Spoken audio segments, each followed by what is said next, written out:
Assalamualaikum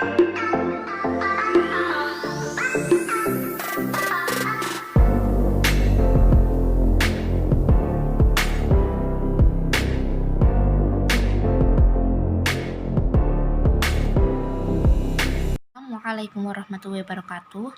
Perkenalkan, nama saya Era Istiawati. Di sini kelompok saya akan menjelaskan sedikit tentang fungsi dari ibadah. Tapi sebelum itu, saya akan mengulas sedikit kembali tentang kemarin yang telah dijelaskan oleh kelompok 1, yaitu pengertian dari ibadah sendiri.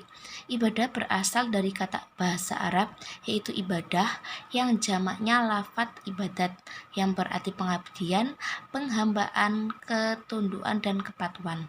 Dari akar kata yang sama, kita kenal dengan istilah abd atau hamba atau budak, yang menghimpit makna kekurangan, kehinaan, kerendahan. Ibadah juga bisa diartikan dengan taat, yang artinya patuh, tunduk dengan setunduk-tunduknya.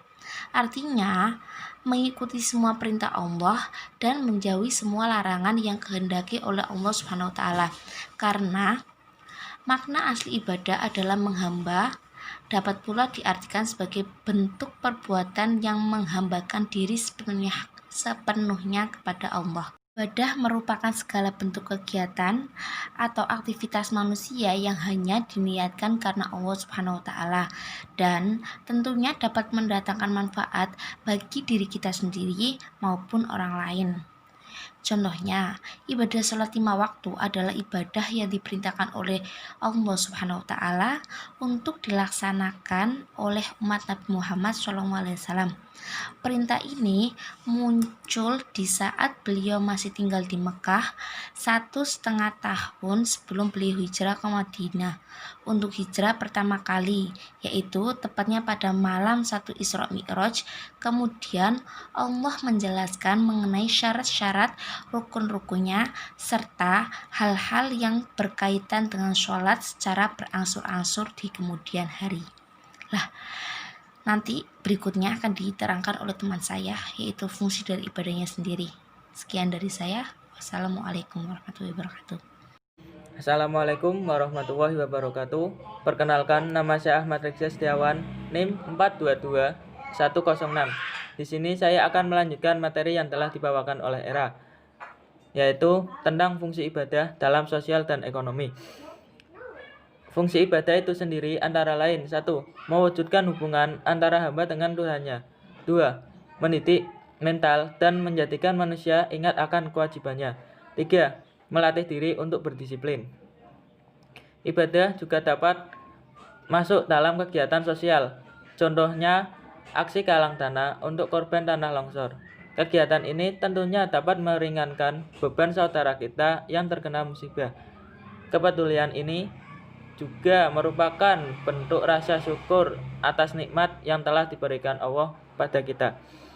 Sedangkan contoh ibadah dalam kegiatan ekonomi, misalnya kegiatan perdagangan. Kegiatan perdagangan yang sesuai dengan ketentuan Islam. Kegiatan perdagangan dapat bernilai ibadah jika memang ketika kita berdagang hati kita terkoneksi dengan Allah Subhanahu wa Ta'ala. Misalnya, kita tidak mengurangi timbangan, memberikan harga yang sesuai, dan tidak menyembunyikan kecacatan pada barang, dan lain-lain. Yang sering kita jumpai saat ini, masih ada beberapa pedagang di sekitar kita yang menjual barang dengan tidak memperhatikan kondisi barang yang sesungguhnya, seperti menutupi kecacatan barang tersebut. Padahal ketika semua kegiatan dagang dilaksanakan menurut ketentuan Islam, tentunya akan mendatangkan rezeki yang barokah pada kita semua. Assalamualaikum warahmatullahi wabarakatuh. Perkenalkan, nama saya Abi Yazid Al-Bustom. Di sini saya akan melanjutkan pembahasan yang telah dibawakan oleh Ahmad Reksa Setiawan. C. Macam-macam ibadah. Ibadah menurut Islam dibagi menjadi 2. Yang pertama, ibadah mahdoh dan ibadah khairul mahdoh.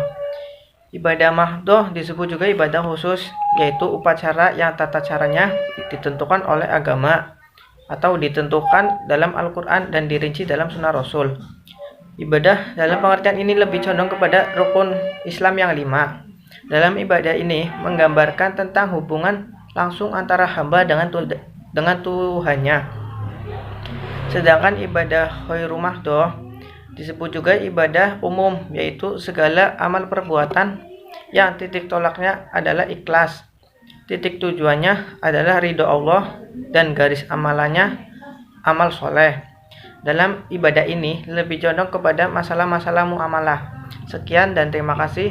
Wassalamualaikum warahmatullahi wabarakatuh. Assalamualaikum warahmatullahi wabarakatuh.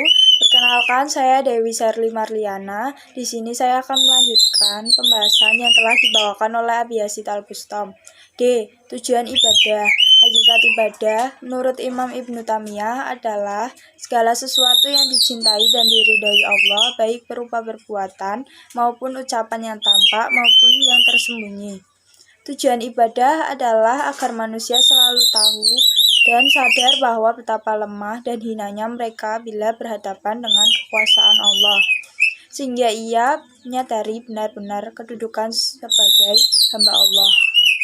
Manusia adalah hamba Allah, ibadullah, jiwa raga hanya milik Allah, hidup matinya di tangan Allah, rizki miskin kayanya ketentuan Allah, dan diciptakan hanya untuk ibadah atau menghamba kepadanya.